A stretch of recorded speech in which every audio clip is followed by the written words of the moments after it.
এই বন্ধু, হ্যাঁ কি করছিস? তোর একটা প্রশ্ন করব, তুই যদি সঠিক উত্তর দিতে পারিস তাহলে 1000 টাকা পাবি, আর যদি ভুল করিস তাহলে মাত্র 100টা দিবি আমারে।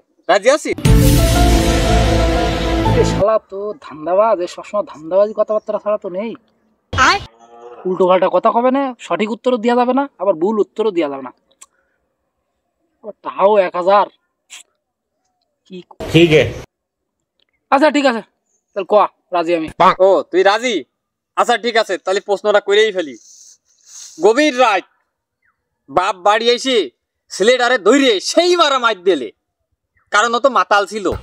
এখন তোর প্রশ্ন হইলো, মাতালটা খিটা ছিল, বাপ ছিল নাকি ছেলে ছিল? শালা করিস কি? এখন যদি আমি কই যে বাপ মাতাল ছিল, তাহলে কবে না সাওয়াল মাতাল ছিল, তাই তুমি মেরি। আবার যদি কই না সাওয়াল মাতাল ছিল, বাইগান। দোস্ত তুই সন্ধ্যেবেলায় আমার কাছ থেকে 100 টাকা নিস কেন? ঠিক আছে, দিস কাদে তালি।